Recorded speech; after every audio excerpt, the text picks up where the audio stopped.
He had built machines to measure the sky, but never once measured the soul of a man. In the winter of 1944, Wehrmacht engineer Ernst Keller, 39 years old, walked into a classroom inside a prisoner of war camp near Mississippi.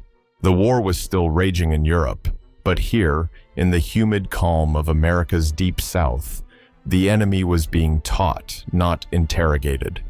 On the blackboard, written in clean, slanted English chalk, were the words, "Why we learn." Keller stared at them as if at a riddle. Behind him, 30 other German POWs sat on wooden benches, some smirking, others whispering that this was just another American trick. The teacher, a silver-haired woman named Margaret Hensley, once taught literature before her 2 sons went to war. Her calm presence filled the room like morning light. Keller, used to giving orders in armament factories of Essen, folded his arms and muttered in German, "Knowledge without obedience is chaos." Margaret turned, heard the translator, and replied evenly, "Then let's test that theory." The guards by the door didn't move. They knew this class wasn't about literacy, it was about ideas. These lessons were part of the real POW education programs the U.S. Army ran between 1944 and 1946, quietly teaching captured Germans about democracy, human rights, and civic responsibility. Keller's file described him as mechanically brilliant, ideologically rigid. He had designed flak cannons for the Luftwaffe and believed order was the highest virtue. But now he found himself surrounded by blackboards, not blueprints, and the topic wasn't ballistics, it was freedom. He scanned the classroom, maps of the US, portraits of Lincoln and Franklin, a shelf stacked with thin textbooks labeled Civic Education Series No. 3. He smiled with the tight confidence of a man who thought he had nothing to learn. Margaret wrote a single sentence on the board. "What makes a nation strong?" Keller whispered to the man beside him, "Discipline." But Margaret asked each student to answer aloud. The responses came, honesty, work, fair laws, our education. When she turned to him, Keller hesitated, not because he didn't know what to say, but because for the first time he realized his answer might not be enough. Outside, the wind rattled the tin roof. Somewhere, a distant train passed, perhaps carrying soldiers east or books west. Keller didn't know. He only knew that this classroom, in a camp meant to hold his defeat, had become the most dangerous battlefield he had ever stepped onto. If you value stories like this, the narrator might say, don't forget to like and subscribe. It helps preserve forgotten chapters of history. And maybe share where you're watching from, what city, what hour, so that a man who once measured war by the ton might, even now, be measured by time. The next morning, Keller entered the classroom earlier than the others. He wanted to see what the Americans were planning to teach. On the board were 6 simple words written in white chalk. Every answer must begin with a question. He frowned. To him, that sounded like the foundation of disorder. Questions created cracks in authority. Questions meant doubt, and doubt was what Germany had been taught to fear. When the class began, Margaret Hensley asked the prisoners to name one question they had about the world. The men stared blankly. One finally muttered, "Why are we here?" She nodded. "Good, that's a start." Keller crossed his arms. "In Germany," he said sharply, "we answer orders, not questions." Margaret only smiled, her hands folded on the desk. "And what did that teach you?" she asked. He didn't reply. He remembered the classrooms of Stuttgart, where engineers like him were trained to calculate pressure, resistance, and stress, but never to ask why those machines were needed in the first place. Behind him, one young POW whispered, "This is children's play." But another, a quiet man named Otto Frey, looked at the blackboard as if seeing it for the first time. Maybe that's why we lost, Otto said softly. A few days later, the camp commander allowed a group of local high school students to visit. One boy, barely 15, was allowed to observe the class as part of a civic project. During a pause, he raised his hand and asked Keller directly, "Sir, did your teachers tell you never to ask questions?" Keller hesitated. "They told us obedience builds unity." The boy nodded, unafraid. "Here, we ask questions so we can build unity too, only it's the kind that doesn't need fear." The other prisoners laughed, not mockingly, but nervously. Something in the boy's words made the room lighter. For the first time, Keller looked at Margaret and said quietly, "Every answer begins with the question, you said." She nodded. He stared down at his calloused hands and whispered, "Then I have many answers to unlearn." The moment stayed with him that night as he returned to his barrack. He could hear the wind pushing through the pine trees, the hum of the generator, the low murmur of men playing cards. Questions, he thought, were small sparks. In his country, sparks were feared because they could start fires. But here, even in captivity, they were encouraged to glow. The real 1945 U.S. Army report, POW educational programs, documented this exact shift. Teachers were instructed to foster critical thinking through open questions, believing it could dismantle indoctrination more effectively than punishment. Keller didn't know that phrase yet, but he could feel it working, quietly, like a current beneath still water. He lay awake, the chalk words echoing in his mind. Every answer must begin with a question. For the first time in his life, he wondered whether obedience had ever really been strength, or just the fear of asking why.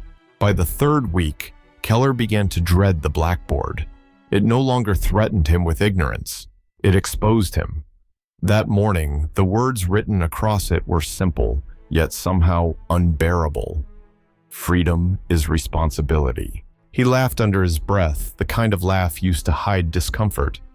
Freedom, he muttered, breeds weakness. The sentence escaped in German before the translator even began. The class shifted uneasily. Margaret Hensley set down the chalk and turned to face him. "Then why," she asked gently, "do you tremble when you say it?" The room froze. Keller looked at his hands. They were trembling indeed, a faint but visible shake. The same hands that had drawn precise artillery schematics and built machines of flawless symmetry were now betraying him in front of a dozen men. He tried to steady them on the edge of the desk. The wood felt warm, human. The silence that followed was unbearable, longer than any interrogation he'd endured. Margaret didn't press him. She only turned back to the board, circled the word responsibility, and said, "It is the only kind of freedom worth having."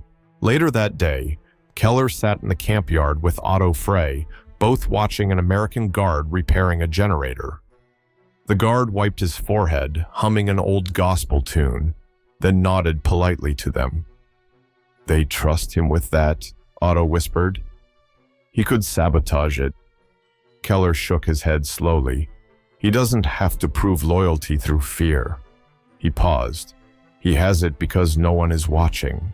That evening, during the next class, Margaret played a recording brought from Camp Eustis, Virginia, a real debate from 1945 between German POW engineers and American instructors.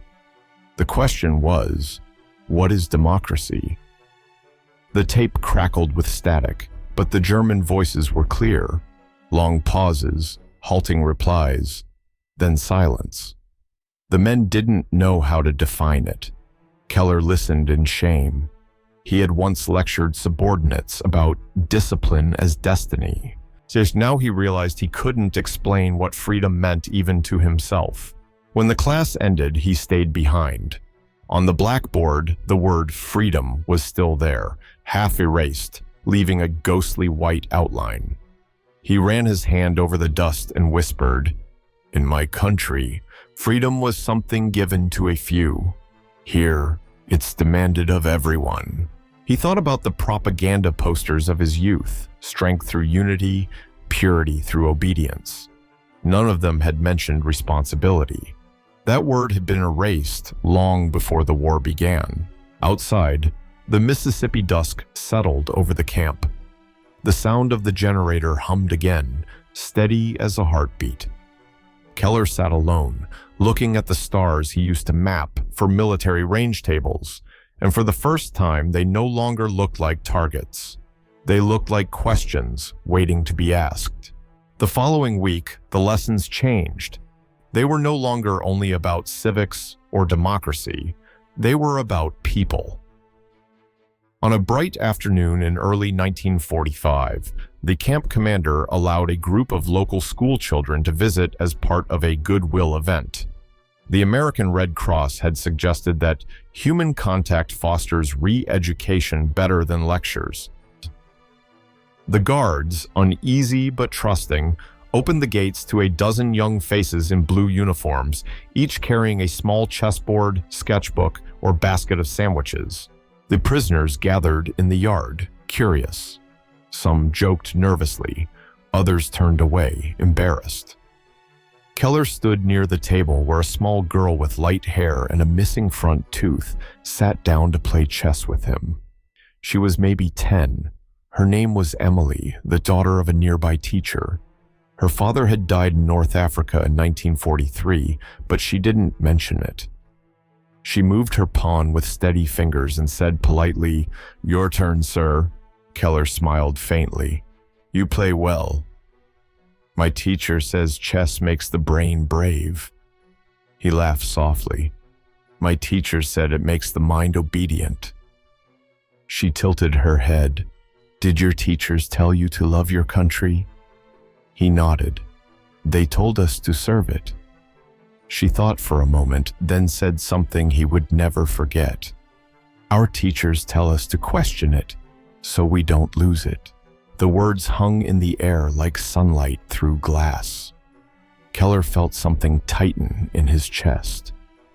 Around him, other children were laughing with prisoners, exchanging simple English words, drawing flags in the dirt. A few guards wiped their eyes quietly, pretending to adjust their caps.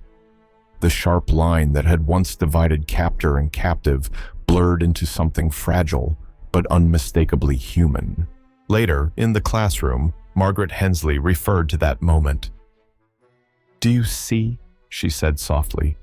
"Democracy isn't born in parliaments. It's born in how children learn to ask why."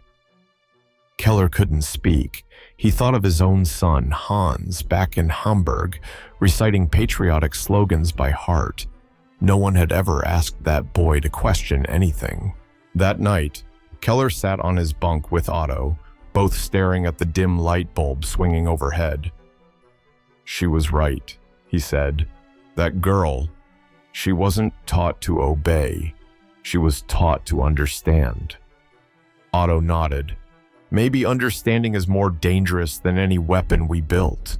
The War Department reports of 1945 confirm that some POW camps indeed allowed supervised visits by American students to humanize democracy and show its practice, not just its theory. The planners believed that contact with kindness would dismantle indoctrination faster than punishment. As Keller lay down, the wind carried faint laughter from the guardhouse. He thought of Emily's sentence again. "Our teachers tell us to question it so we don't lose it." He wondered how a nation so young had found wisdom his empire never could. He closed his eyes. For the first time since capture, he didn't dream of war machines or blueprints. He dreamed of a classroom full of children asking questions the adults were too afraid to ask. In the weeks that followed, Keller's resistance melted in quiet increments. He no longer sat with his arms crossed. He no longer rolled his eyes when Margaret Hensley spoke about freedom. Something inside him had cracked, and through that crack, light had begun to enter. One afternoon, while waiting for class to begin, Keller wandered into the small camp library, a narrow wooden room that smelled of dust and pine. The shelves held tattered magazines, army manuals, and a few donated novels from the American Red Cross book drive. He picked one at random, its spine worn and corners softened by many hands. The title read, "Of Mice and Men" by John Steinbeck. He flipped through the pages idly, his English still halting, but the sentences carried weight even he could feel. It was the story of two men, one gentle, one simple, wandering through a world that gave them no mercy. When he reached the final chapter, Keller stopped breathing. George, out of love, ends the life of his friend Lenny to spare him from cruelty. Keller closed the book slowly, staring at the grain of the table. He whispered, "In my country, mercy was treason. Here, it is love." That night, he didn't eat. The mess hall noise faded behind him as he sat alone outside, listening to the frogs by the marsh. The light from the guard tower shimmered across the barbed wire like liquid silver. He thought of his colleagues back home, engineers who had calculated human life as a unit of efficiency. He had been one of them. He had measured everything except the soul. In her next lesson, Margaret noticed his silence and asked, "Mr. Keller, would you like to share something?" He hesitated, then said softly, "I read a story that hurt me." "What kind of hurt?" "The kind that makes you wish you'd learned to feel sooner." The other prisoners glanced at him, unsure how to respond. Otto Frey murmured, "That's good hurt." The library records of Camp McCoy and Camp Claiborne indeed list American novels used for moral instruction, chosen to expose POWs to the moral individualism of democracy. Steinbeck's work was among them.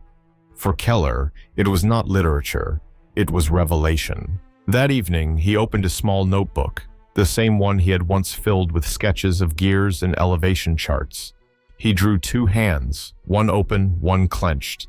Below them, he wrote in shaky English, "Mercy, L strength."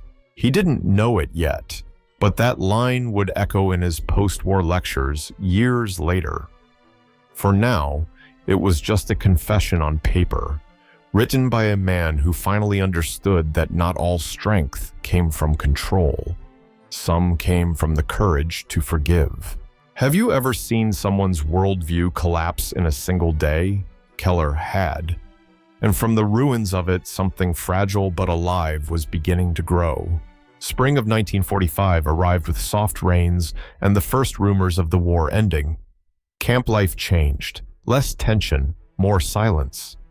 The guards no longer looked like enemies, and the prisoners no longer looked like threats. Keller now taught basic mechanics to younger POWs and, in return, attended every class Margaret offered. But the lesson that mattered most came not from her, but from the letter he would soon write to his son. One April morning, Margaret ended class by asking each man to imagine his country rebuilt. "What would you teach your children first?" she said. The room stayed still. Otto answered, "Never worship flags." Another said, "Never trust those who forbid laughter." When it was Keller's turn, he whispered, "Teach them to ask questions." The class fell silent, as if something sacred had been said. That night, under the dim light of a kerosene lamp, he began to write to Hans, his 12-year-old boy in Hamburg.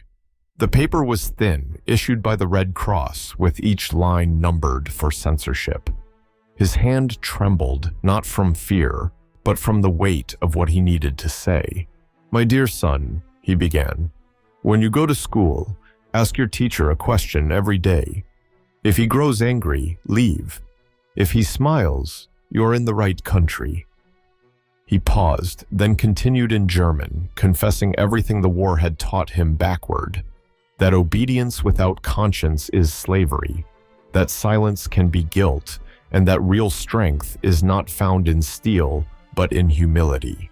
He told Hans about the American children, about Emily's question, about the blackboard that read, "Freedom is responsibility."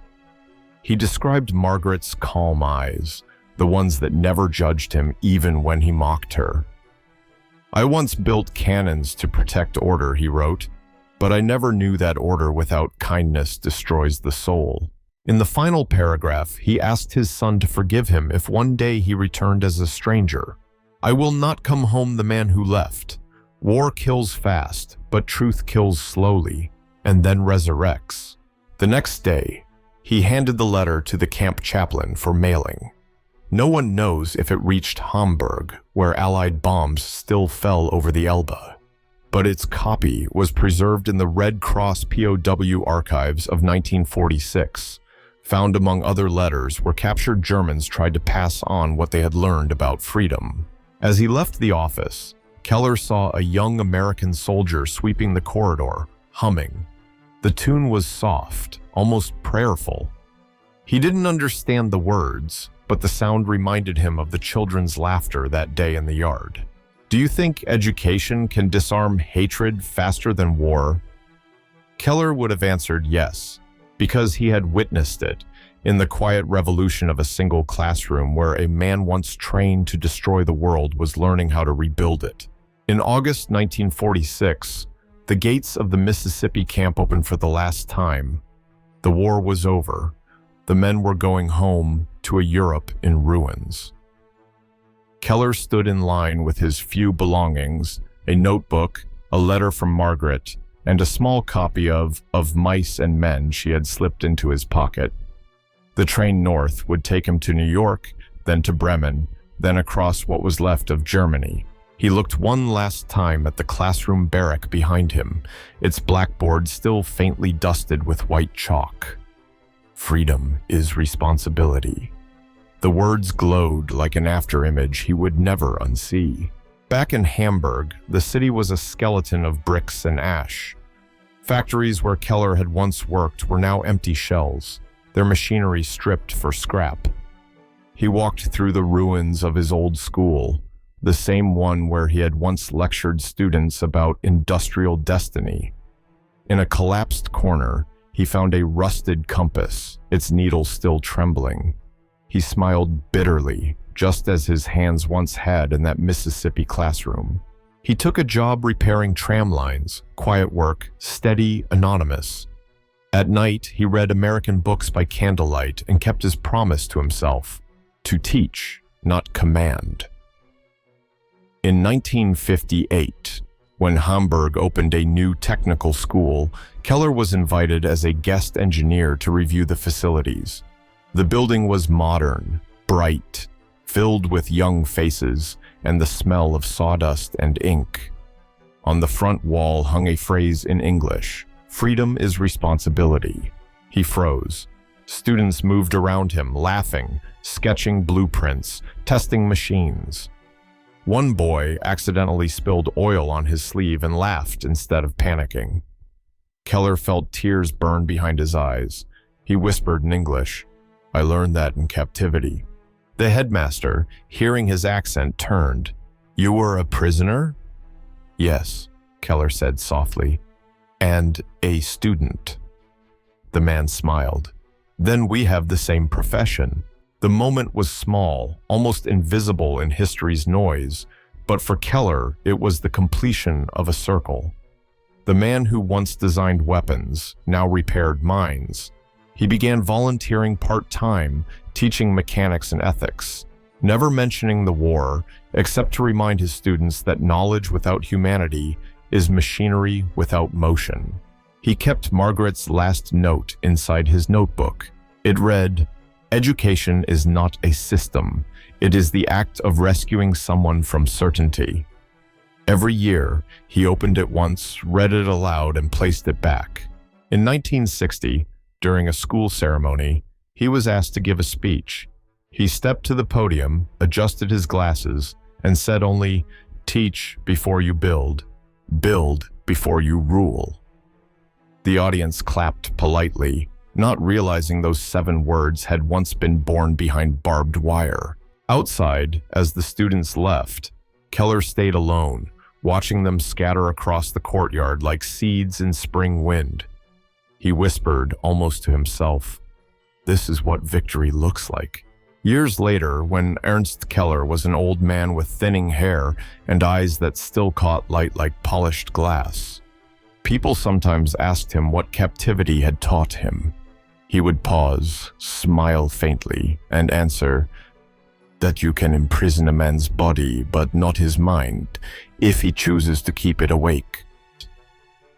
Then he would fall silent, as if replaying the hum of that Mississippi classroom, the voice of Margaret Hensley, the soft laughter of the American children who had once sat among the prisoners like sparks scattered in the dark.